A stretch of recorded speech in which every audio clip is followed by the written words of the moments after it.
Our paper explores the impact of allowing the voices, the sounds, and the images that are in these digital textbooks, how if you allow them to look like the people involved, there's a really powerful impact. To explore how textbooks impact a student's sense of belonging, what we did was we gave students digital textbooks and we allowed them to drag and drop the material in the textbook. But what we did is to make sure that we held everything consistent except for two variables. So students had to choose from images that were either clearly black or clearly white. Students had to then choose between images that are either clearly female or clearly male. Students also had to choose between images that sounded like their own culture or sounded like very generic, like a news broadcaster. What we were trying to do was cue a decision that was rooted in them either choosing themselves or choosing something that was not a reflection of themselves. That many of the students would talk about what they particularly wanted to see of themselves in the future when doing or being part of this research.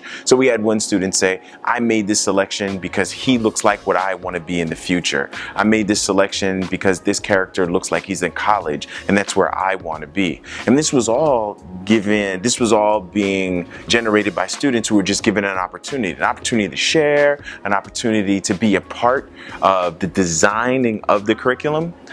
So I thought that was very beneficial and fruitful.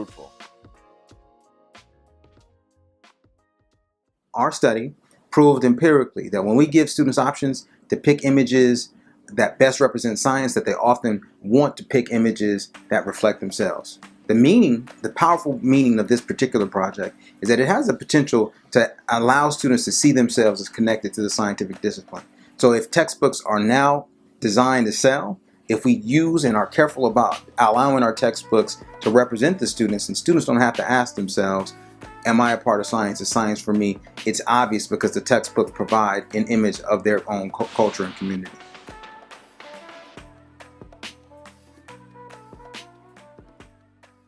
One of the major findings of this study is that we can now shift the paradigm of traditional textbooks. In the past, textbooks were simply designed to distribute and disseminate content. What we can now do with digital text is allow textbooks to also communicate a sense of belonging. So when I can see myself and I can hear people that look and sound like me, that's a powerful message that a textbook can provide in this new contemporary age.